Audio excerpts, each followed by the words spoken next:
পালিত হলো বিশ্ব নবী দিবস। শহর জুড়ে বর্ণাঢ্য শোভাযাত্রা। বাঁকুড়া শহরে পালিত হলো হযরত মুহাম্মদের জন্মদিবস উপলক্ষে বিশ্ব নবী দিবস।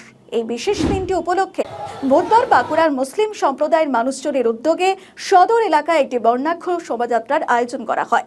শোভাযাত্রাটি বাঁকুড়ার কেঠারডাঙ্গা মসজিদ চত্বর থেকে শুরু করে স্টেশন রোড, চকবাজার, নতুনগঞ্জ এবং মাচানতলা সহ বাঁকুড়া শহরের একাধিক গুরুত্বপূর্ণ পথ পরিক্রমা করে পুনরায় কেঠারডাঙ্গায় গিয়ে শেষ হয়। দিনটিকে কেন্দ্র করে এদিন পদযাত্রায় অংশগ্রহণকারী মুসলিম সম্প্রদায়ের মানুষদের মধ্যে ব্যাপক উৎসাহ এবং উদ্দীপনা লক্ষ্য করা যায়। যাতে কোনো অপ্রীতিকর ঘটনা না ঘটে তার জন্য মোতায়েন ছিল আধা সামরিক বাহিনী এবং রাজ্য পুলিশ।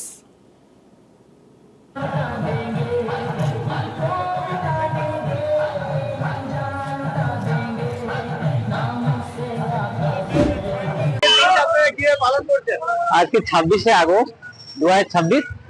আজকে আমাদের বিশ্ব নবীর জন্মদিবস পালিত হয়। প্রতি বছর তুলনায় এরকম শান্তিপূর্ণ একটা জিনিস বের হয়।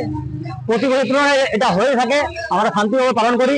আর বিশ্ব নবী দিবস আজকে, তো আমরা খুবই আনন্দিত। এটা আমাদের একটা খুব বড় উৎসব, তাই আমরা প্রতি বছর পালন করি, শান্তিপূর্ণভাবে পালন করি।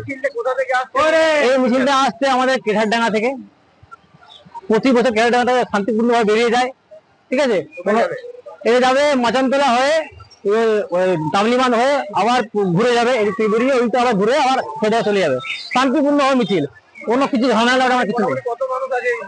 এখানে প্রচুর মানুষ, পুরো গ্রাম থেকে মানুষ আসছে। ছোট ছোট বাচ্চা আছে, টোটো দেখতে পাচ্ছেন, সবাই আসে, ছোট বাচ্চা থেকে বড় সবাই অংশগ্রহণ করে। আমার নাম আলমগীর মন্ডল।